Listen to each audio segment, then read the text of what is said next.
Hi friends, இது என்னன்னு பார்க்குறீங்களா?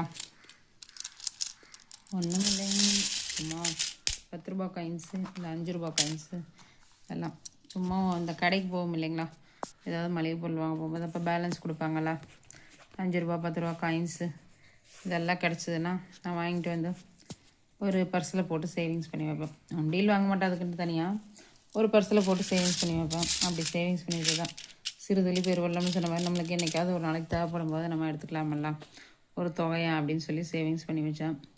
பட் இன்றைக்கி ஒரு அர்ஜெண்ட்டான செலவு, ரொம்ப அர்ஜென்ட்டான தவிர்க்க முடியாத செலவு. தம்பிக்கு காலேஜுக்கு ஃபீஸ் கட்டுறக்கு எப்படியோ எல்லாம் ரெடி பண்ணி பார்த்தோம். கடைசிக்கு கொஞ்சம் பிடிக்கவே இல்லை. சரி, வேறு வழியே இல்லை, இது எடுக்க வேண்டிய சூழ்நிலை. அதனால் சரி எடுத்தாச்சு. இதில் எவ்வளோ அமௌண்ட் இருக்குன்னு கொஞ்சம் கமெண்ட்ஸ் பண்ணுங்கள், ஒரு குத்து மதிப்பாக கெஸ் பண்ணி சொல்லுங்கள். ஓகேவா?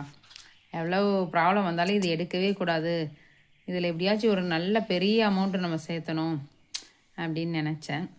ஆனாலும் எடுக்க முடியல. சரி பார்ப்போம், இந்த டைம் மிஸ் ஆயிடுச்சு. அடுத்த டைமாவது ட்ரை பண்ணி பார்ப்போம். மறுபடியும் இதே மாதிரி கிடச்சதுன்னா மறுபடியும் இது மாதிரி நான் எடுத்து வைப்பேன், சேவிங்ஸ் பண்ணி எடுத்து வைப்பேன். மறுபடியும் பார்க்கலாம் அடுத்த டைம் எப்படி எவ்வளோ வருதுன்னு பார்ப்போம்.